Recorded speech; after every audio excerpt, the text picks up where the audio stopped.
ಬೆಳಗಾವಿ ತಹಶೀಲ್ದಾರ್ ಕಚೇರಿಯಲ್ಲಿನ ಭ್ರಷ್ಟಾಚಾರದ ಕುರಿತು ಸಾಮಾಜಿಕ ಕಾರ್ಯಕರ್ತ ಅಭಿಷೇಕ್ ನಾಯಕ್ ಅವರು ಮಾಡಿರುವ ಈ ಆರೋಪಗಳು ಅತ್ಯಂತ ಗಂಭೀರವಾಗಿದ್ದು, ಸಾರ್ವಜನಿಕ ವಲಯದಲ್ಲಿ ತೀವ್ರ ಚರ್ಚೆಗೆ ಗ್ರಾಸವಾಗಿವೆ. ವ್ಯವಸ್ಥೆಯ ಪಾರದರ್ಶಕತೆಯನ್ನು ಪ್ರಶ್ನಿಸುವ ಇಂತಹ ಘಟನೆಗಳು ಜನಸಾಮಾನ್ಯರಲ್ಲಿ ಆಡಳಿತದ ಬಗ್ಗೆ ಅಪನಂಬಿಕೆ ಮೂಡಿಸುತ್ತವೆ. ಈ ವರದಿಯ ಮುಖ್ಯಾಂಶಗಳನ್ನು ಮತ್ತು ಮುಂದಿನ ಸಂಭಾವ್ಯ ಬೆಳವಣಿಗೆಗಳನ್ನು ಈ ಕೆಳಗಿನಂತೆ ವಿಶ್ಲೇಷಿಸಬಹುದು. ಮುಖ್ಯಾಂಶಗಳು: ವ್ಯವಸ್ಥೆಯ ವೈಫಲ್ಯದ ಮುಖಗಳು. ಮೌನವೇ ಒಪ್ಪಿಗೆಯೇ? ಅಧಿಕಾರಿಗಳು ಪ್ರಶ್ನೆಗಳಿಗೆ ಉತ್ತರಿಸದೆ ಮೌನಕ್ಕೆ ಶರಣಾಗಿರುವುದು ಆರೋಪಗಳಲ್ಲಿ ಸತ್ಯಾಂಶವಿರಬಹುದು ಎಂಬ ಅನುಮಾನವನ್ನು ಸಾರ್ವಜನಿಕರಲ್ಲಿ ಬಲಪಡಿಸಿದೆ. ಸಾಮಾನ್ಯರ ಪರದಾಟ. ಸಣ್ಣ ಪುಟ್ಟ ಕೆಲಸಗಳಿಗೂ ಹಣದ ಬೇಡಿಕೆ ಇಟ್ಟಿರುವುದು ಬಡ ಮತ್ತು ಮಧ್ಯಮ ವರ್ಗದ ಜನರ ಬದುಕನ್ನು ಹಸೆಗಿಡಿಸುತ್ತಿದೆ. ಸಂಘಟಿತ ಜಾಲ. ಇದು ಒಬ್ಬ ವ್ಯಕ್ತಿಯ ಕೆಲಸವಲ್ಲದೆ, ಕಚೇರಿಯ ಒಳಗಿನ ಒಂದು ಸಿಸ್ಟಮ್ಯಾಟಿಕ್ ಜಾಲದಂತೆ ಕೆಲಸ ಮಾಡುತ್ತಿರುವುದು ಆತಂಕಕಾರಿ ವಿಷಯ.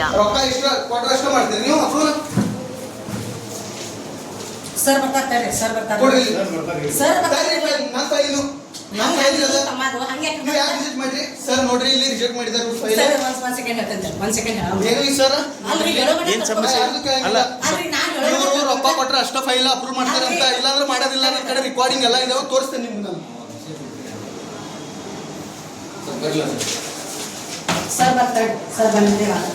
ಸರ್ ನಿಮ್ಮ ಹತ್ರ ಹಲೋ ಸಾಹೇಬ್ರ ಹಲೋ ಹಲೋ ನಿಮಗೆ ಎಷ್ಟು ದುಡ್ಡು ಕೇಳಿದ್ರು ಅವರು? ನನಗೆ 1,000 ರೂಪಾಯಿ ಕೊಟ್ಟರೆ ಫೈಲ್ ಅಪ್ರೂವ್ ಮಾಡ್ತೀನಿ, ಮಾಡಂಗಿಲ್ಲ ಅಂದರು. ನನ್ನ ಕಡೆ ನೋಡ್ರಿ ಪ್ರೂಫ್ ಇತ್ತು. ನೀವು ಯಾಕೆ ನಮ್ಮ ಫೈಲ್ ರಿಜೆಕ್ಟ್ ಮಾಡಿರಿ? ನೀವು ರೊಕ್ಕ ಕೊಟ್ಟರೆ ಅಷ್ಟೇ ಫೈಲ್ ಅಪ್ರೂವ್ ಮಾಡವ್ರ? ನಿಮ್ಮ ಡಾಕ್ಯುಮೆಂಟ್ಸ್ ಚೆಕ್ ಮಾಡೋದು. ಚೆಕ್ ಮಾಡಿ ಡೌನ್ಲೋಡ್ ಮಾಡಿ ನೋಡಿ. ಅಲ್ಲ, ಗೌರ್ಮೆಂಟ್ ಆಫೀಸ್ ಜನಸಾಮಾನ್ಯ ಹೆಂಗ್ ಬರ್ಬೇಕ್ರಿ ಮೇಡಮ್? ಈ ತರ ದುಡ್ಡು ಕೇಳ್ತಾ ಇದ್ರು. ದುಡ್ಡು ಯಾರು ಕೇಳ್ತಾರೆ? ರೆಕಾರ್ಡಿಂಗ್ ಇದೆ ನೋಡ್ರಿ.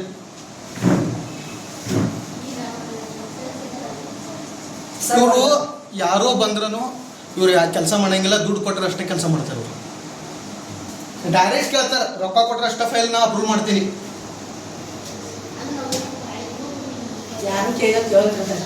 ಎಲ್ಲ ಇದಾವ್ರಿ ವಿಡಿಯೋ. ನೀವು ನಾವು ಸ್ವಂತ ಮಾಡೀನಿ, ನನ್ನ ಕಡೆಗೆ ಕೇಳಿರಿ. ನೀವು ಹೇಳ್ತಾನ್ರಲ್ಲ ನೀವು ಸರ್, ಇವರು ಏನಂತ ರಿಜೆಕ್ಟ್ ಮಾಡಿದಾರ ಅಂದ್ರ, ನಾವು ಫೈಲ್ ಇವ್ರ ಕಡೆ ಕೊಟ್ಟಿಲ್ಲ ಅಂತ ರಿಜೆಕ್ಟ್ ಮಾಡಿದಾರ. ನಾ ಸ್ವಂತ ಆಗಿ ಇವ್ರ ಕಡೆ ಫೈಲ್ ಕೊಟ್ಟಿದ್ದೀನಿ, ಈ ತರ ಸ್ಟೇಟಸ್ ನಿಮ್ ಕಡೆ ತೋರಿಸ್ತೀನಿ ಸರ್. ಸರ್ ಯಾಕಂದ್ರೆ ದಿನ ಸಂಕಟ ಬರ್ತದ್ರಿ, ಮಂದಿ ಹೆಲ್ಪ್ ಮಾಡಕ್ ಕುಂತ ನಾವ್ ಇಂತ ಏನು ಮಾಡಕಲ್ಲ. ಮಂದಿ ಪೇಮೆಂಟ್ ಹೋಗ್ಬೇಕು. ಮಂದಿದ ಹೆಲ್ಪ್ ಅಂದ್ರೆ ನಿಮ್ ಕೆಲಸ ಐತ್ರಿ, ನೀವು ಮಾಡಬೇಕು. ನಿಮ್ ಕೆಲಸ ಐತೆ, ನಿಮ್ಗೆ ನೀವು ದಾಖಲಾತಿ ಕರೆಕ್ಟ್ ಇಲ್ಲ ಮಾಡಿದ್ರೆ ಪೇಮೆಂಟ್ ಹೋಗದ್ರಿ. ಈಗೆಲ್ಲ ಸಾಫ್ಟ್ವೇರ್ ದಾಗ ಕರೆಕ್ಟ್ ಆಗಿ ಮಾಡಿದ್ರೆ ಪೇಮೆಂಟ್ ಬರ್ತದ್ರಿ. ಈಗ ನೀವ್ ಹೇಳಲ್ಲ ಗೌರ್ಮೆಂಟ್ ಕೊಡ್ತೈತ್ರಿ, ನೀವು ಕೊಡ್ತೀರಿ ಪೇಮೆಂಟ್? ಅಲ್ಲಲ್ಲ, ಅದನ್ನ ಕರೆಕ್ಟ್ ಮಾಡೋದು ಯಾರು? ಸಿಟ್ಟು ಬರತ್ತೆ. ಅಲ್ಲಿ ಏನ್ ಪ್ರಾಬ್ಲಮ್ ಅಂತ ನೀವು ತಿಳ್ಕೊಳ್ಳಿ. ಅಲ್ಲ, ಕರೆಕ್ಷನ್ ನೀವು ಹೇಳಾಕತ್ತ ಕರೆಕ್ಷನ್ ಐತಂತ ಹೇಳಿ. ಈಗ ನಿಮ್ಮ ಕರೆಕ್ಷನ್ ಐತಂತ ರಿಪೋರ್ಟ್ ಹಾಕಿದಿರಿ? ಹೌದು, ಅದು ನೋಡೋಣ. ಬಂದದ್ದೇನ ನೀವು ಕರೆಕ್ಟ್ ಮಾಡಿಲ್ಲ ಅಂತ ಬಂದದೆ, ಕರೆಕ್ಷನ್ ಮಾಡೋದೆ ನಿಮ್ ಕೆಲಸ ಮಾಡಲ್ಲ. ಮತ್ತೆ ರಿಪೋರ್ಟ್ ಏನಂತ ಹಾಕಿದಿರಿ? ಈಗ ಇವರು ರಿಪೋರ್ಟ್ ಹಾಕಿದಾರ. ನಾ ಇವ್ರ ಕಡೆ 2 ಸರ್ತಿ ಬಂದೋಗಿನಿ, 10-15 ಸರ್ತಿ ಬಂದೋಗಿನಿ. ಬರೋ ಅವಶ್ಯಕತೆ ಇಲ್ಲಪ್ಪ. ನಮ್ ಕೆಲಸ ಇತ್ತು, ನಾವು ಬರಬೇಕಲ್ಲ. ಮತ್ತೆ ನೀವು ಮಾಡಿಲ್ಲ ಅಂತ ನಾವು ಬಂದೇವಲ್ಲ. ಅಲ್ಲಲ್ಲ, ನೀವು ಬರೋದಿಲ್ಲಪ್ಪ. ಸರ್ ಬಂದಿದ್ದ ಕರೆಕ್ಷನ್ ಮಾಡೋದಂತ ನಿಮ್ಗ ಹೇಳ್ಯಾರ. ನೀವು ಇದೇ ಏನಂದ್ರಿ? ನಾ ಬಂದಿನ ಅವಾಗ ಸರ್ ಹೇಳ್ಯಾರ. ನಿನ್ನೆ ರೆಕಾರ್ಡಿಂಗ್ ಮಾಡಿ ನಾ ಬಂದಿದ್ದಲ್ಲ, ಆಫೀಸ್ ಇಂದ ಎಂಟ್ರಿ ಮಾಡಿ ಮಾಡ್ಬೇಕಂದ್ರೆ ಬಹಳಷ್ಟು ಹುಡುಕಾಡೋದೈತೆ. ನಾನು ನಿಮ್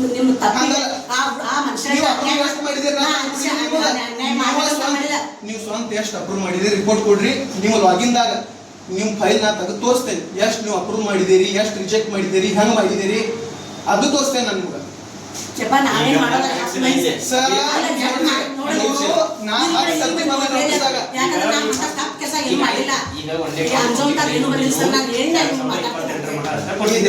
ಅಲ್ರಿ, ನೇರವಾಗಿ ಆರೋಪ ಮಾಡ್ತಾರಲ್ರಿ ನಿಮ್ಮ ಮೇಲೆ.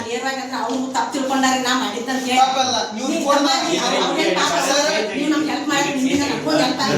ಯಾಕಂದ್ರೆ ಮಂದಿಗೆ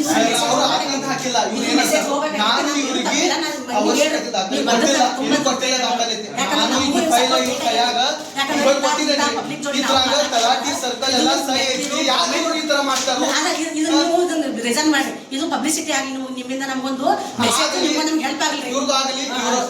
ಅಮೌಂಟ್ ಕೇಳಿದಾರು, ನಿಮ್ ಕಡೆ ನಾನು ಪ್ರೂಫ್ ಕೊಡ್ತೀನಿ.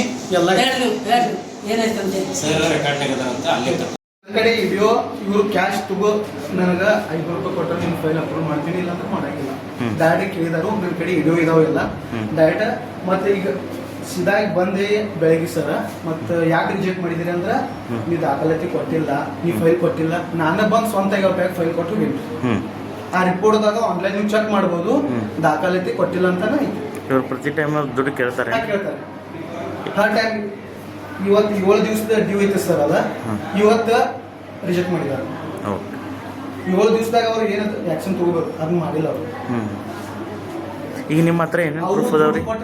ಅಲ್ಲ, ನಿಮ್ಮ ಹತ್ರ ಏನೇನು ಪ್ರೂಫ್ ಅದಾವ್ರಿ? ನನ್ನ ಕಡೆ ವಿಡಿಯೋ ಇದಾವ್ರಿ, ಕ್ಯಾಶ್ ಕೇಳಿದ್ದು ಎಲ್ಲ ಮಾಡಿದ್ದು, ನಾವು ಕೊಟ್ಟಿದ್ದು ಇದಾವು, ಅವ್ರು ತೊಗೊಂಡಿದ್ದು ಇದಾವೆ ಸರ್.